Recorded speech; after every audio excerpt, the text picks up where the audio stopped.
का सगळ्यांना श्री स्वामी समर्थ. तर आज आहे शिवरात्री.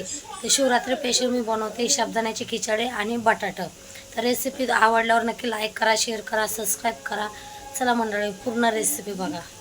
अर्धा किलो साबुदाणा घेतला आहे आणि त्या शेंगदाण्याचं कूट भाजून मस्त बारीक करून वाटून घेतले. मिरची आणि बटाटा बघा तेलामध्ये फ्राय करून घेतले.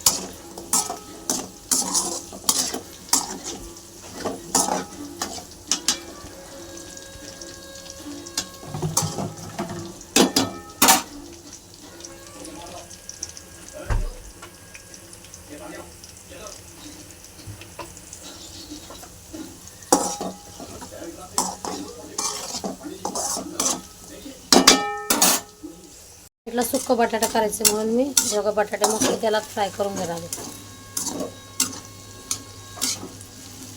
वाफेवर शिजून झाले का त्यामध्ये शेंगदाणे आणि हिरवी मिरची कूट टाकणार आहे. सुक्या बटाट्यामध्ये टाकण्यासाठी हिरवी मिरची आणि शेंगदाण्याचा कूट घेतला.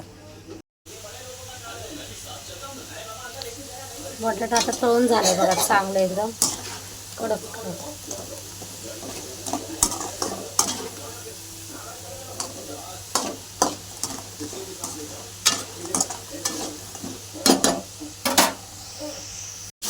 शेंगदाणा टाकले आता परतून घेते.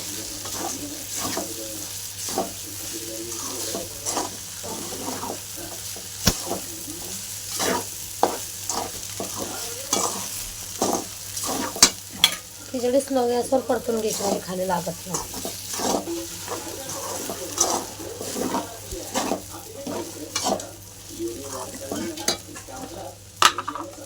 चवीनुसार मीठ.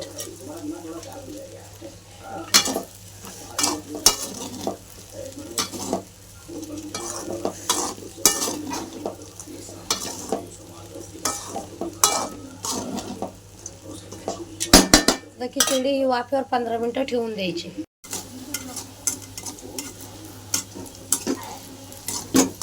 बटाटा पण चांगलं तळून झाले. आता आपण शेंगदाण्याचं कूट आणि मीठ टाकून घेऊ. कूट टाकून घेतलाय आणि चवीनुसार मीठ टाकलं. आता परतून घेऊ, एक जीव करून घेऊ.